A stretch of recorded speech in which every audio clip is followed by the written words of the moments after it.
రేపు GHMC council సమావేశం వాడివేడిగా జరగనుంది. 7 నెలల తర్వాత జరుగుతున్నటువంటి సమావేశం కావడంతో ప్రజా సమస్యలపై ప్రతిపక్షాలు చర్చకు పట్టుబట్టే అవకాశాలున్నాయి. అటు మేయర్, డిప్యూటీ మేయర్ కాంగ్రెస్ లో జాయిన్ కావడంపై బీఆర్ఎస్ ఇప్పటికే సీరియస్ గా ఉంది.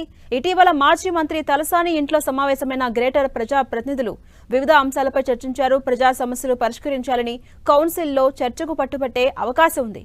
మరోవైపు బడ్జెట్ కేటాయింపులు, ప్రభుత్వం నుంచి వచ్చే నిధులపైన బీజేపీ కార్పొరేటర్లు ఫోకస్ చేయబోతున్నారు. ప్రతిపక్షాల వ్యూలకు సర్కార్ ప్రతివ్యూహాలతో సిద్ధమవుతోంది. మంత్రి పొన్నం ప్రభాకర్ ఇంట్లో జీహెచ్ఎంసీ ప్రజా ప్రతినిధులతో సమావేశం నిర్వహించారు. మంత్రి పొన్నం ప్రభాకర్, శ్రీధర్ బాబు అధ్యక్షతన జరుగుతున్న ఈ సమావేశానికి ఎమ్మెల్సీలు, ఎమ్మెల్యేలు, ముఖ్య నేతలంతా హాజరయ్యారు. ఇక రేపటి జీహెచ్ఎంసీ కౌన్సిల్ భేటీలో అనుసరించాల్సిన వ్యూహాలపై ఈ సమావేశంలో సుదీర్ఘంగా చర్చిస్తున్నారు. ఇదే అంశంపై మరింత సమాచారం మా ప్రతినిధి రాముడు అందిస్తారు. రాముడు, రేపు జీహెచ్ఎంసీ కౌన్సిలర్ సమావేశం జరగబోతోంది, ఎలా ఉండబోతోంది? అటు ప్రతిపక్షాలు ఎలాంటి వ్యూహాలకు పదును పెడుతున్నాయి? ఝాన్సీ రాణి, హైదరాబాద్ నగరానికి సంబంధించి ముఖ్యమైనటువంటి పాలక మండలి జీహెచ్ఎంసీ హైదరాబాద్ నగరంలో ఉండేటువంటి పబ్లిక్ ఎదుర్కొంటున్నటువంటి సమస్యల పరిష్కారం కోసం ప్రత్యేకంగా ఈ కౌన్సిల్ పరిష్కారం చూపించాల్సి ఉంది.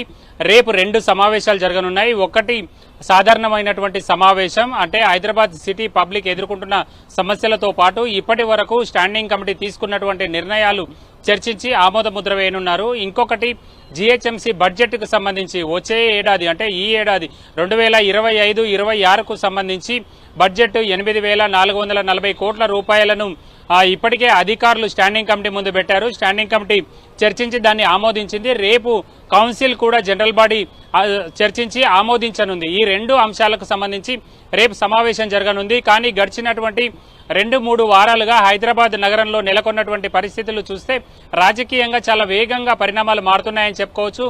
బీఆర్ఎస్ ముఖ్య నేతలు కేటీఆర్, అదేవిధంగా మంత్రి తలసాని శ్రీనివాస్ యాదవ్ ఆధ్వర్యంలో హైదరాబాద్ నగరంలో పరిస్థితులు ఏ విధంగా ఉన్నాయి, మేయర్, డిప్యూటీ మేయర్ల పట్ల వ్యవహరించాల్సినటువంటి తీరు అంశంపైన ప్రత్యేకంగా సమావేశమై చర్చించారు. ఆ తర్వాత జీహెచ్ఎంసీకి సంబంధించి జీహెచ్ఎంసీ ప్రాంతంలో ఉండేటువంటి మాజీ మంత్రులు, ప్రస్తుత ఎమ్మెల్యేలు, ఎమ్మెల్సీలు, జీహెచ్ఎంసీ కార్పొరేటర్లు అందరూ కూడా వచ్చి గత వారం జీహెచ్ఎంసీ కమిషనర్ ఇలంబర్తిని కలిసి తమ సమస్యలన్నింటినీ కూడా ఆయనకు విన్నవించడం జరిగింది. ఈ సమస్యలు ఒకవేళ పరిష్కరించకపోతే మేము తమ పోరుబాట పడతామని చెప్పారు. కాబట్టి రేపు జరిగేటువంటి కౌన్సిల్ సమావేశాన్ని కూడా బీఆర్ఎస్ కార్పొరేటర్లు అందుకు ఉపయోగించుకునేటువంటి అవకాశం ఉంది.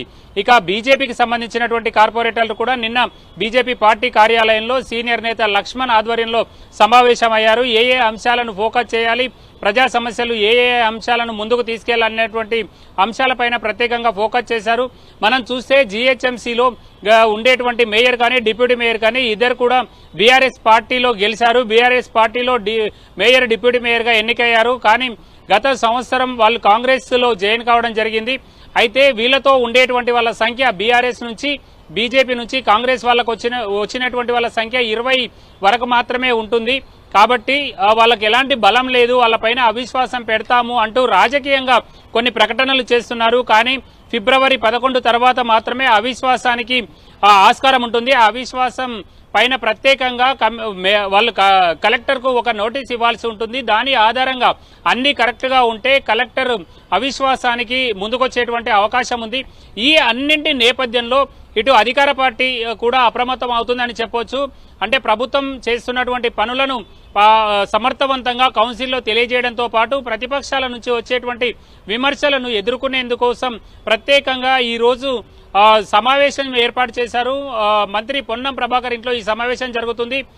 హైదరాబాద్ ఇన్ఛార్జ్ మంత్రిగా ఉన్నారు పొన్నం ప్రభాకర్. ఆయనతో పాటు శ్రీధర్ బాబు, అదేవిధంగా హైదరాబాద్కు సంబంధించినటువంటి ప్రజాప్రతినిధులు, కార్పొరేటర్లు కూడా ఈ సమావేశానికి హాజరైనట్టుగా తెలుస్తుంది. అయితే ఇందులో కార్పొరేటర్ల సంఖ్య మాత్రం చాలా తక్కువగా ఉంది. డిప్యూటీ మేయర్ మోతే శ్రీలత కూడా ఈ సమావేశానికి హాజరైనట్టుగా లేదు. అదేవిధంగా నిన్న జీహెచ్ఎంసీ ప్రధాన కార్యాలయంలో కూడా ప్రత్యేకంగా మేయర్ తమకు పార్టీకి సంబంధించి లేదంటే తనకు మద్దతుగా ఉండేటువంటి కార్పొరేటర్లతో ఒక సమావేశం ఏర్పాటు చేశారు. కానీ ఎక్కువ మంది హాజరు కావలేదు, 4-5 మంది మాత్రమే సమావేశానికి హాజరైనటువంటి పరిస్థితి ఉంది. కాబట్టి ఈ అన్ని పరిస్థితులు చూస్తుంటే ఏ విధంగా మేయర్ రేపు జరిగేటువంటి సమావేశంలో ప్రతిపక్షాల నుంచి వచ్చేటువంటి క్వశ్చన్స్ కానీ అదే విధంగా ప్రతిపక్షాలు లేవనెత్తేటువంటి సమస్యలను ఏ విధంగా ఎదుర్కొంటారనేది మాత్రం కొంత ఆసక్తికరంగా మారింది ఝాన్సీ రాణి. అంటే రాముడు, ఇంతకుముందు మీరు అన్నట్టు మేయర్, డిప్యూటీ మేయర్ కాంగ్రెస్ లో జాయిన్ అవడంపై, ప్రధానంగా మేయర్ కాంగ్రెస్ లో జాయిన్ అవడంపై ఇప్పటికే బీఆర్ఎస్ ఆగ్రహంతో ఉంది. అయితే ఎలాంటి స్టెప్ తీసుకునే అవకాశం ఉంది? రేపటి సమావేశంలో ఎలాంటి డిమాండ్స్ అక్కడ పెట్టబోతుంది బీఆర్ఎస్? ప్రధానంగా వీళ్ళిద్దరు కూడా కాంగ్రెస్ లో జాయిన్ అయ్యారు కాబట్టి వీళ్ళు ఏమి సాధించారు, రాష్ట్ర ప్రభుత్వం నుంచి ప్రభుత్వం జీహెచ్ఎంసీకి ఏం సాధించారు, ఏం నిధులు రాబట్టారు, ఏమి కొత్త ప్రాజెక్టులు తీసుకొచ్చారు అనేటువంటి అంశాన్ని ప్రధానంగా బీఆర్ఎస్ కానీ అదేవిధంగా బీజేపీ కానీ ఫోకస్ చేసేటువంటి అవకాశం ఉంది.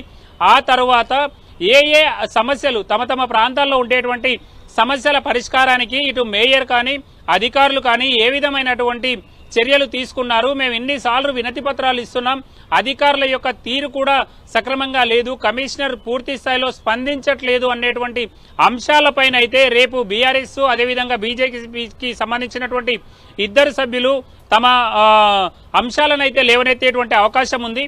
ముఖ్యంగా ఇటు కమిషనర్ మేయర్ కు సంబంధించి ఇప్పటికే బీఆర్ఎస్ నేతలైతే మేయర్ అవినీతికి పాల్పడుతుందంటూ తీవ్రమైనటువంటి ఆరోపణలు చేశారు. కాబట్టి రేపు ఆ అంశాలపైన స్పెషల్ ఫోకస్ చేసేటువంటి అవకాశం ఉంది. హైదరాబాద్ అభివృద్ధికి కాకుండా తమ సొంత అభివృద్ధి కోసమే వాళ్ళు పార్టీ మారారు అనేటువంటి అంశాలనైతే వాళ్ళు వెలుగులోకి తీసుకొచ్చే విధంగా తమ కార్యాచరణ రూపొందించుకున్నారనేది తెలుస్తుంది. రైట్, థ్యాంక్ యూ రాముడు.